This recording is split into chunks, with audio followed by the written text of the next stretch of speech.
About 10 months ago, Spinosauruskin and an ex-Muslim called Jennifer set up a fundraiser. The purpose of this fundraiser was to help another woman leave the Arab country she currently lives in, because she is convinced that she will be executed if people find out that she is an atheist. In one of his recent videos, V directed the following statement at Spinosauruskin. You have found yourself a girlfriend online from Qatar. A girlfriend who you started a charity in order to bring her from the oppressive place of Qatar into Britain. So V mentioned that the woman Spino set up a fundraiser for is from Qatar.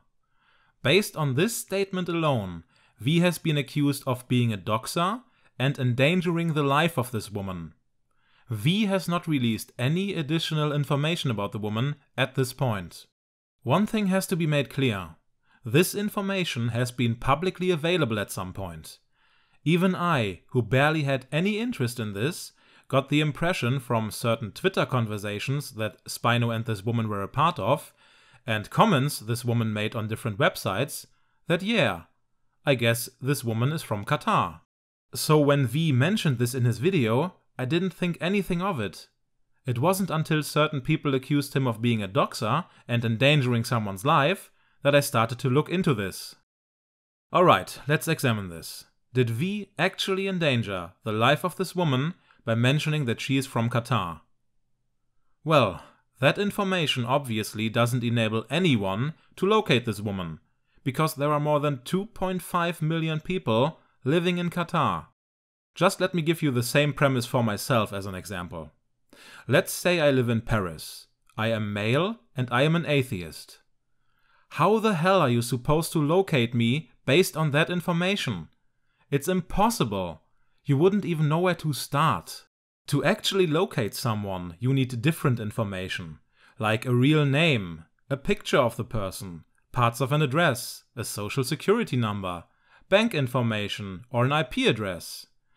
Do you really think that anyone who would be able to gather this kind of information would not also be able to determine the country someone lives in? I personally have never tried to locate any person on the internet before, and I don't encourage anyone to try and locate this woman. Still, in only 15 minutes I was able to find so much more information about her than just the country she lives in. For example, YouTube videos in which she proclaims to be an atheist and criticizes Islam in her own voice, and pictures of her face. In fact, an interview this woman gave on Breitbart on the 4th of August 2016 contains information that could actually be used as a starting point to identify her. Now, let's examine this Breitbart article to see if it accurately represents reality. It begins like this. An ex-Muslim atheist girl from an Arab Gulf state who faces execution in her home country if her religious affiliation were to be discovered is, with the help of the internet, planning an escape to the West. The girl, also known on the web under the pseudonym D, currently resides in a Gulf state country where atheism is punishable by death. So, are people in Qatar actually being legally punished for apostasy? Well, the last time anyone in Qatar was legally punished for apostasy was more than 46 years ago. That's right, ever since Qatar achieved independence in the year 1971, there has been no recorded execution or any other punishment for apostasy. There are no reports of religious prisoners or detainees in Qatar. In fact, other religions like Christianity are thriving in Qatar. The Emir of Qatar, which is the monarch and head of state, and other top government officials strongly supported the construction and establishment of churches. This is Church City, where thousands of migrant Christians worship freely with the blessing of the authorities in Qatar.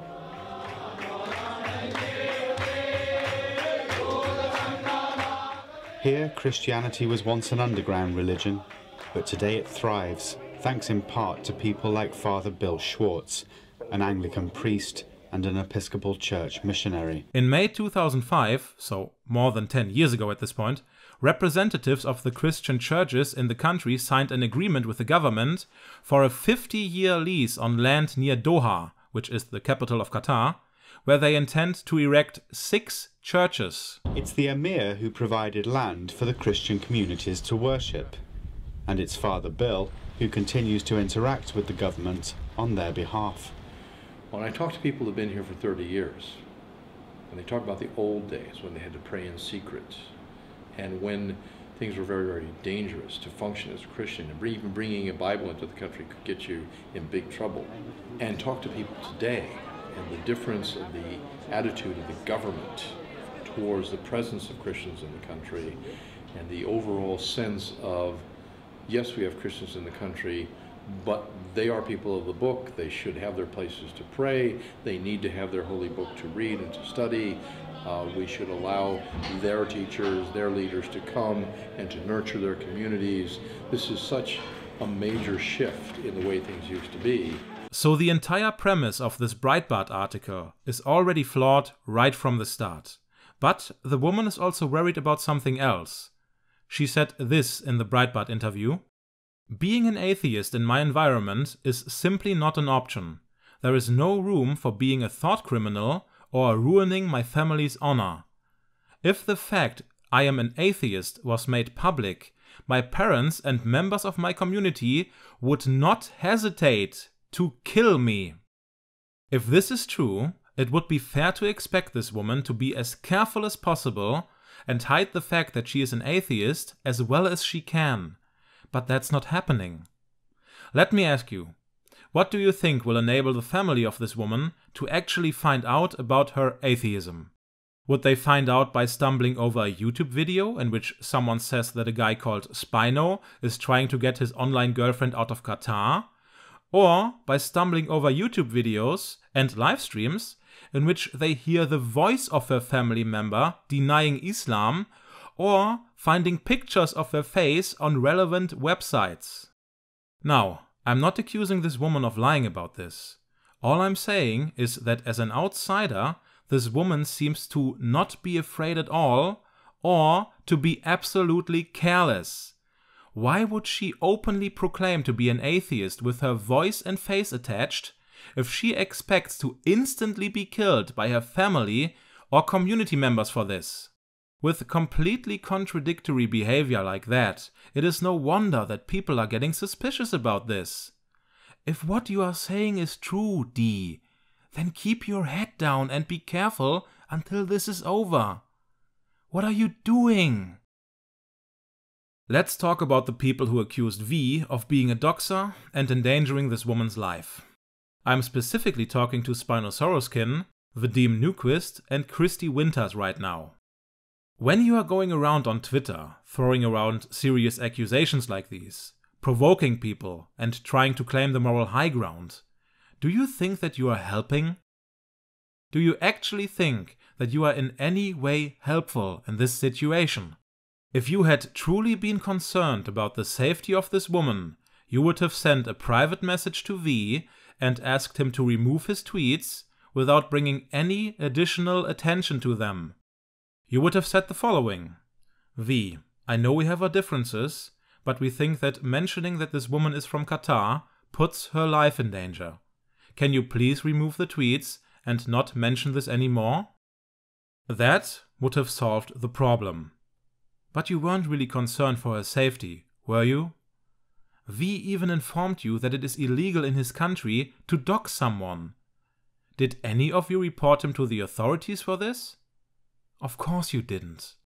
V knows that he didn't dox anyone, you know that V didn't dox anyone, and everybody else knows it too.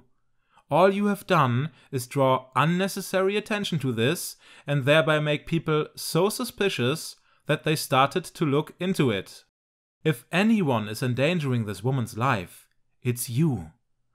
Stop throwing around very serious accusations like these without hesitation, as if it's the most normal thing in the world. Thanks for listening and have a nice day.